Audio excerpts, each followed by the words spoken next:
Well, welcome back. The next lesson that we're going to cover in this course, in this ABF lesson series, is the issue of reproductive technology. And this builds on our previous lessons on abortion and the sanctity of human life and the personhood of the embryo in the womb. So let's go ahead and get started. What is reproductive technology? Well, it's typically called assisted reproductive technology, or the acronym ART. So as we go through this, if you see the word art, we're not talking about paintings. We're talking about assisted reproductive technology. It is any attempt to assist or commence the reproductive process. So any intervention by medical professionals to help someone get pregnant or to assist in that process would be considered reproductive technology. And this is an ancient question. This is not just a modern one. Obviously, in our modern world, there's things that we can do today that were never conceived of even 50 years ago, let alone hundreds or thousands of years ago. Notice the ethical dilemma. How far should we go to assist pregnancy with medical and technological intervention? This is an important question. Anytime we use technology, especially medical technology and medical advances, how far do we go? There are some who would say we should not involve medicine at all in this. If a couple can't get pregnant, then it simply means that God has not given them that ability, and therefore they could adopt if they want children. And that's a valid position, and yet I think it ignores one key issue, is the fact that when God put Adam and Eve in the garden, he gave them a world, the world that we have today, full of potential. Think about it. Everything that we have in our world today, from your cell phone to the Hubble Space Telescope to the medicine that keeps many of us alive, was in the ground and in the air, in the world that God had created, in the Garden of Eden that God had created for Adam and Eve. Full of potential. So the question is it right for us to use the potential of the world that God's given us to help in things like this? Well, I think we would all acknowledge to some degree that's okay. When you have a headache and you take Tylenol or medicine, you are doing something, you're assisting in the fixing of a problem in your life. If the doctors find out you have a tumor in your body, most of us recognize that it is not playing God or not violating ethical principles to remove that tumor. If you have a deficiency that can be fixed by taking something, we acknowledge that. So we do want to acknowledge that we have been given by God the privilege and the opportunity to assist in life and medicine and technology through what God's given. But the question comes down to, in the issue of creating life, when does that cross the line? And that's a good question, because there are things we can do on the edges of creating life or assisting life and procreation that are problematic. What should be the limits to engineering the baby in the womb?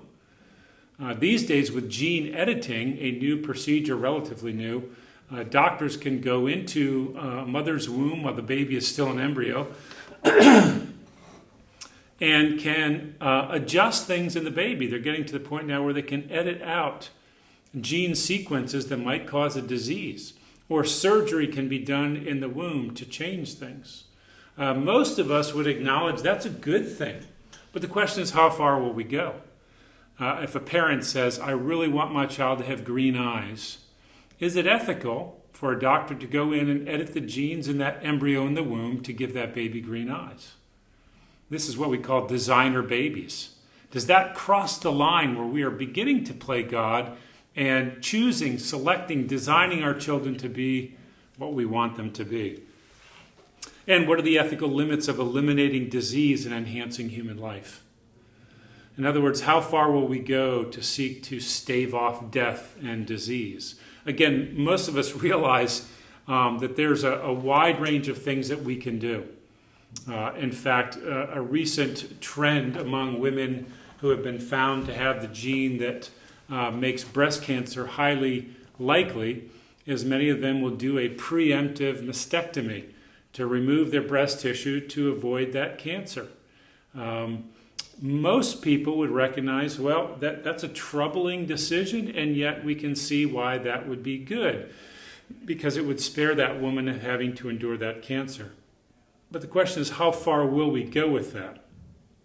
What if someone only has a 10% chance of that disease? Would that be then ethical to go through and remove breast tissue in order to reduce that percentage? And how far will we go to do that? That's where it becomes a questionable thing.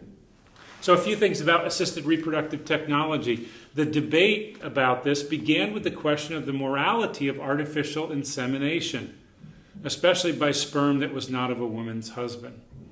Artificial insemination is as old as the Bible.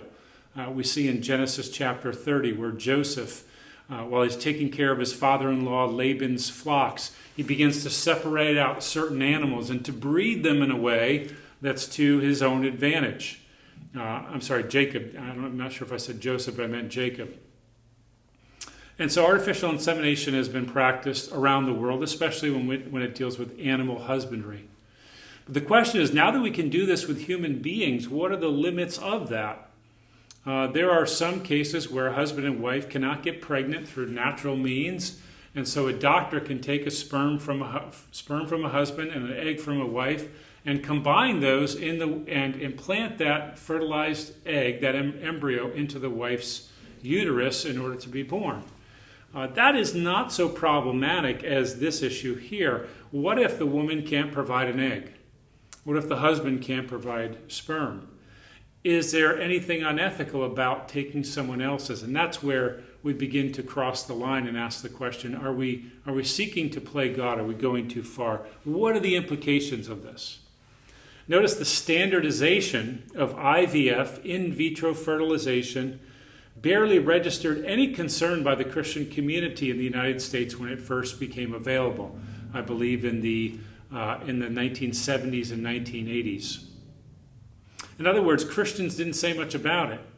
And yet, in vitro fertilization is something that many young couples who are struggling to get pregnant have looked into, have considered, and they know about it. And I think as Christians, we need to speak to this issue. The next stage of this, then, will be the question of cloning. If we can't produce a child through in vitro fertilization, what if we can take some cells, some genetic material from the father and from the mother, and can we clone a child in the image of the two, or even just an image of one? We've perhaps seen children that they're spitting images of their parents.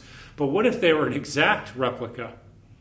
What if a child born looked like and would grow up to look like exactly his parent? Is there moral questions related to cloning? And I would say there certainly are.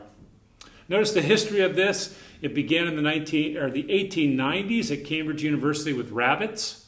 So again, this has been happening for a long time in the field of animal husbandry. In 1978, you have the first test tube baby in England named Louise Brown. And then in the United States, 1981, Elizabeth Carr is born. And this is one of those, I think this is Louise Brown in England, who is now a grown woman, obviously. In vitro fertilization raises some other ethical questions. Is there a certain age where a woman should not be given in vitro fertilization to bear a child? In 2005, Adriana Iliescu was reported as the world's oldest mother to give birth at the age of 66. And this raises ethical questions because obviously this woman will not be around for her child when she reaches teen years or adult years. And is that ethical? Should there be a limit to the age in which a woman seeks this treatment? If you want to know how common this is, in 2021, so far this year, or as of 2021, 9 million IVF babies have been born around the world, with another 500,000 added every year. So 500,000 babies around the world are created through in vitro fertilization. What are some of the concerns with this? What is the big deal? And a few months ago, my wife and I met with a young couple that was wrestling with this issue. Should we have IVF? If we do, what is the procedure?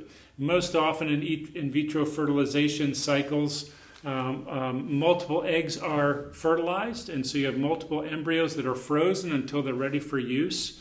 And doctors will go in, look at those embryos, and grade them as the most likely to survive, down to perhaps lesser quality. And that raises some ethical questions as well. But there's far more sociological, personal questions related to this than even just the medical questions. Think about this with me. If the couple divorces, does the husband owe child support if it is not his biologically? So let's say a husband cannot produce sperm or cannot fertilize a woman's egg, and so they use that from another man, and then the couple divorces. Does the husband owe that child that he's raising any child support because the child is not his biologically? If the baby has a genetic defect, and will the donor be held responsible if that donor should have known? These are some legal questions of who's responsible if the child that's born has abnormalities. Will the wife think less of the husband if he can't father a child? We would like to think, no wife would ever think less of her husband. But the truth is, people involved in these things are real people. And they have emotions, and thoughts like this come up. Will the husband's masculinity be threatened if he can't father a child? With couples wrestling with infertility, this is already a problem if the problem is primarily the husband's, and vice versa if the problem is the wife's. When should the child be told about his genetic identity?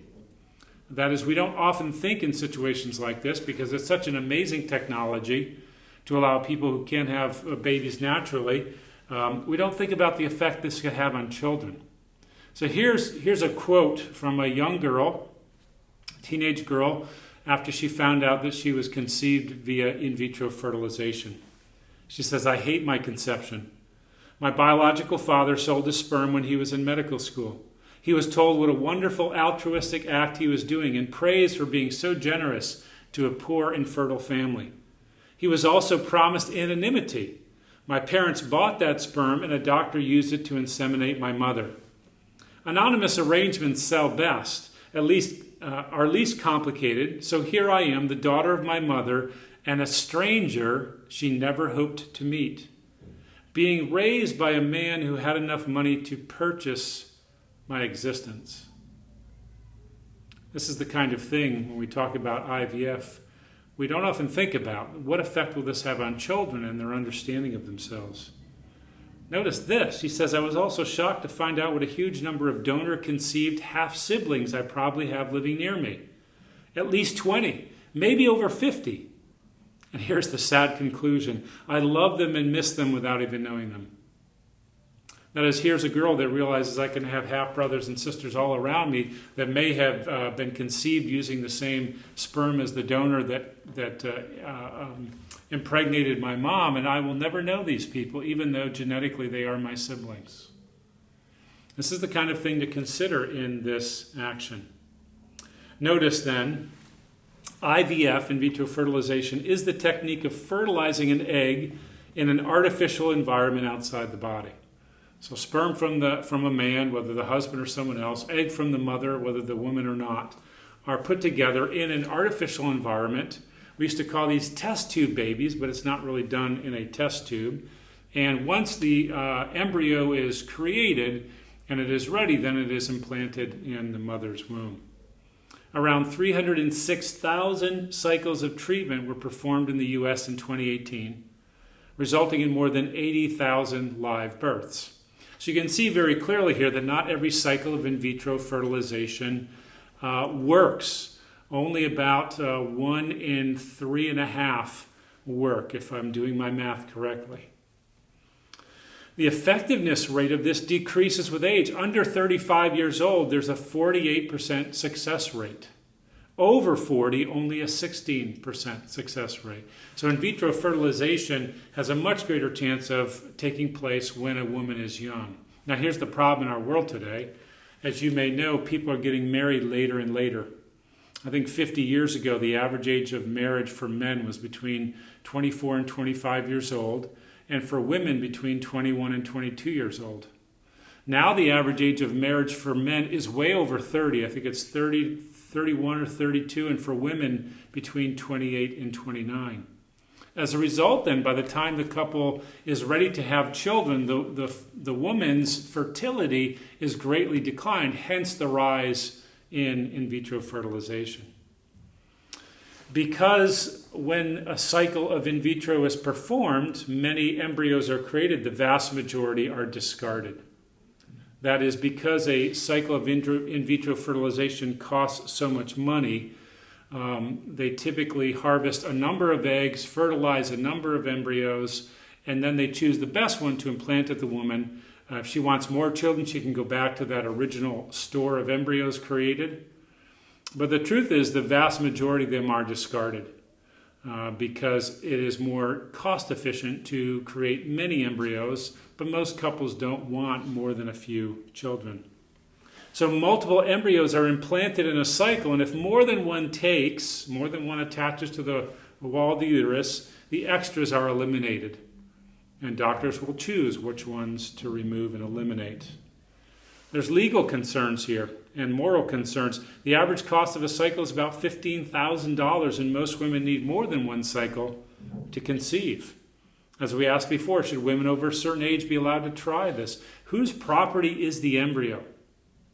There's a well-known case of an actress in Hollywood.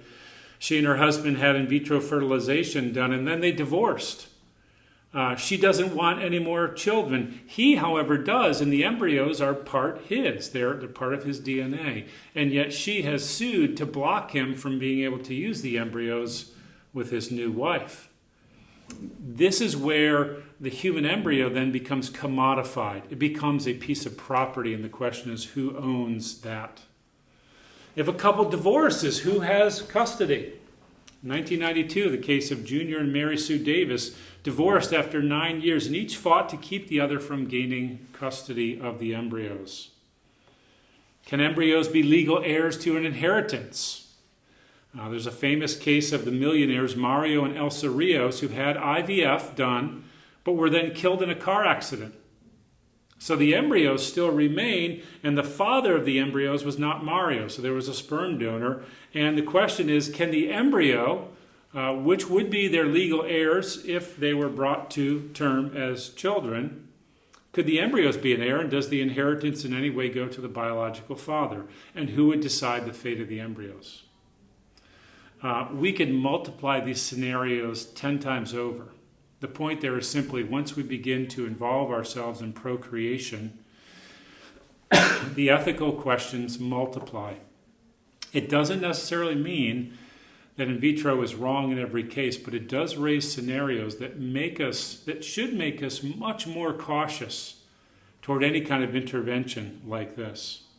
Notice the moral concerns. Multiple eggs are fertilized in a cycle, and usually 2 to 3 are implanted at a time. Most of the eggs are never used. And so you say, well, what happens then? Well, about 19,000 embryos a year in the U.S. are added to the bank of frozen embryos. And the question is, if these are human beings, because they are embryos, they're fertilized eggs, so they're human and persons from the moment of conception, what happens to them? Well, the truth is, these will only last in a freeze mode for so long before they can no longer be used to bring children into the world. And so the question is, through in vitro fertilization, are we creating children which are then frozen and discarded in the numbers of tens and hundreds of thousands? At the same time, as we know, there are many children to be adopted. One of the ethical questions that we ought to ask is, when couples can have children, should they seek to adopt first? Should that be their first course of action, as opposed to saying, no, we want a child of our own biological identity or connection, and therefore we're going to go the route of in vitro fertilization?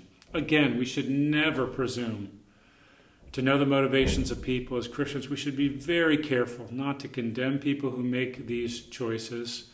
Rather, we should listen and provide encouragement and provide wisdom and godly counsel. But let us not be people who rush to judgment and assume that we know the whole situation. But obviously this is a problem. If there are children born who need to be adopted, should that be a consideration before IVF?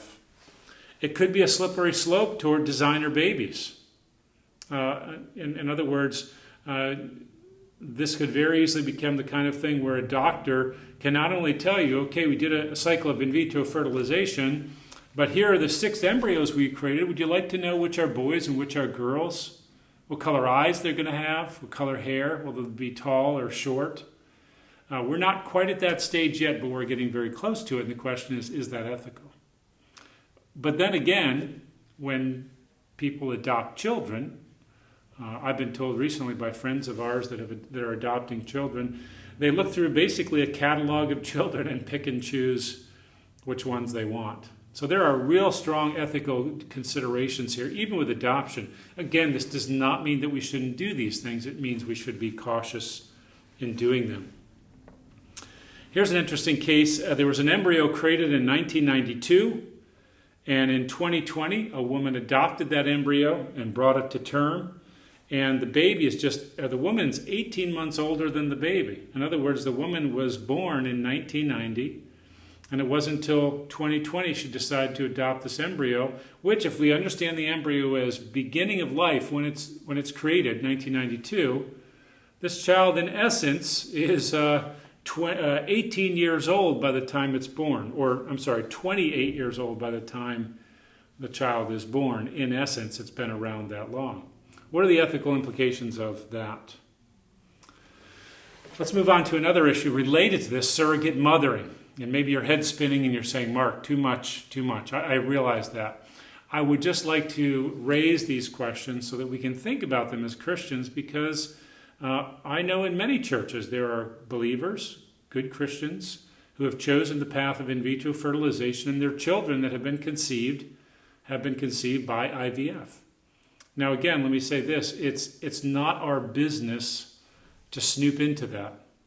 It is our business as Christians, though, to exhort young couples especially, if you are looking for ways in which to assist with reproduction, there are things you ought to know and ought to be cautious about, and there are things that also, as a church, we should be speaking out about so that people know there are some things that cross the line ethically. One of the more popular ways now of conceiving children is what's called surrogacy or surrogate mothering. It is the gestation of a baby by a woman who is not its biological mother. So this may be the case where, let's say, a young woman can produce eggs and her husband can produce sperm, but she can't carry a baby to term. Maybe she's had multiple miscarriages, or she's had conditions where she can't carry the baby. And so, through the assistance of a doctor, an embryo is created, and then this woman's sister or friend, or sometimes even mother, bears the child to term and then gives the baby to the young mother. As you can imagine, there are significant ethical dilemmas related to this. Surrogate mothering may involve the couple's sperm and egg, or a combination of others' sperm and egg, so it might not even be genetically related to the woman who is bearing the child or to the people who are having the child. A biblical example in one sense is Genesis 16, when Sarah can't get pregnant and she sends her handmaid Hagar into Abraham's tent, and they have sex, and Hagar conceives and gives birth to Ishmael, but the child is considered Abraham's. Well, you know how that turned out. It was problematic for two reasons. Number one, there was no medical intervention. Obviously, Abraham had to, in essence, commit adultery at the prompt of Sarah. But secondly, it caused endless division. We're told division that exists even to this day. What are the moral concerns with surrogacy? Well, here's a question. Can the surrogate be sued, that is the one carrying the baby, be sued if she adopts a lifestyle harmful to the baby? So in some cases, a woman and her husband will have a friend bear a child for them. What happens if that woman then begins to drink or to smoke or to live a lifestyle that's unhealthy? What rights do the parents have, the mother and father who will receive the baby, if the surrogate decides to live a lifestyle they don't agree with? What if amniocentesis, that test in the middle of pregnancy when the doctor inserts a needle into the womb and draws some fluid out, and by that now we can know much about the health of the child? What if an amniocentesis reveals that the baby has defects and the couple wants to abort?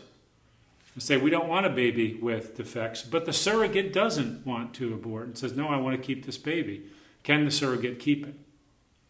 Well, you might say, Mark, that never happens. Actually, each of these questions is raised because these are actual cases where things have come up in the surrogacy process that people didn't anticipate, and as a result then are not aware that there are problems that can arise from it. What if the baby is born with defects and the couple doesn't want it? Does the surrogate have to take custody, or can the surrogate adopt this child even though she's merely carrying the child and has no genetic connection to the child? Whose does the child become? Obviously very problematic. If payment is given to surrogates, and this is true in some countries where a surrogate can make $50,000 or more carrying a baby for a couple. In our country, direct payment is not allowed, as far as I know, but living expenses and other expenses can be paid. Does this exploit poor women in the same way compensation for organ donation does in many countries? So in many countries, if you can make money giving a kidney, because you can donate a kidney and still live, poor people are exploited because that opportunity, they can make as much money as they make in a year or two by donating a kidney. And so they're often exploited. What they don't often realize is there are long-term medical concerns and can be long-term medical consequences if you don't receive adequate health care after donating an organ. Well, it is well known in some countries that poor women who offer themselves up for surrogacy for a certain amount of money then become dependent upon that, and they basically are exploited. They often feel like, we don't have a choice. I must go through this to provide for my family. Another ethical issue is that surrogacy involves a third party directly in reproduction. And according to God's design, reproduction happens, procreation happens when one man and one woman in a covenant of marriage consummate that marriage, enjoy sexual intercourse, and they have a baby as God designed naturally. Well, this involves third parties. And this is where all assisted reproductive technology runs into an ethical issue. How ethical is it to involve others? Certainly medical doctor, not nearly as problematic. But when another person comes into the picture, what happens as a result of that? One of the cases was a case of baby M. You may have remembered this way back in 1985. Mary Beth Whitehood agreed to undergo artificial insemination by donor with William Stern's sperm to bear William Stern and his wife a child. March 27, 1986, Mary Beth Whitehood, the surrogate, gave birth to a child named Sarah. But as any woman who's born a child will tell you, the bond that is formed between the woman carrying the child and the child itself is something that goes beyond just a contract negotiation. It is a deeply emotional, physical, almost spiritual bond. And as a result then, Mary Beth Whitehead changed her mind and refused to give up the baby. And she and her husband ran from the law. They fled to Florida. They were in hiding for a number of months, keeping this baby. Meanwhile, the Sterns, who had a direct connection to this child genetically through the father, sought for this baby that they had contracted with Mary Beth Whitehead about. March 31st, 1987, a full year after this baby is born, the court ruled that the contract should be honored and Sarah was returned to the Sterns. Again, this is the complexity of ethical issues, especially surrounding reproduction. Can you imagine then this child, 1 year old? All that she has ever known is the Whiteheads, even though truthfully they had no legal right to have her. And now she has to be handed over to the Sterns in a forced ruling by the court. This is the kind of complexity that ethical issues involve that ought to make us pause and say we need to be really careful anytime we involve anything beyond just natural reproduction. Another famous case, the case of Robert and Cynthia Machetta. Elvira, these are out of order, sperm from Robert and egg from the surrogate. So the father's sperm and the surrogate, this young woman's egg, are united. So the baby is related to the father and the surrogate, but not to the wife. Elvira asserted, the surrogate asserted maternal rights after Robert and Cynthia separated. So here's the couple, Robert and Cynthia. They contract to have a baby. In the midst of the pregnancy, they separate. And the surrogate now says, well, wait a second. To whom do I give this baby? Do I give it to the husband? Do I give it to the wife? It's partly the husband's. It's not at all the wife's genetically. And so the surrogate, this young woman, said, then I want to keep the baby for myself because it is partly mine biologically. The judge ruled that Elvira, the surrogate, and Robert be given joint custody while Cynthia was denied privileges. So the ex-wife gets no contact with the baby. The husband and then this other young woman have to share rights. This is, again, the problem with assisted reproductive technology. We can do it, but the question is, should we? If you've ever seen the movie Jurassic Park, toward the beginning when the park owner is sharing with scientists the amazing ability they had to bring dinosaurs back to life. Jeff Goldblum, who plays the character Dr. Ian McCallum, said this, and this is true of all technology, biotechnology. Your scientists were so preoccupied with whether they could do something that they didn't stop to think if they should. And this is one of the big ethical issues with assisted reproductive technology. Just because we can do it, should we do it?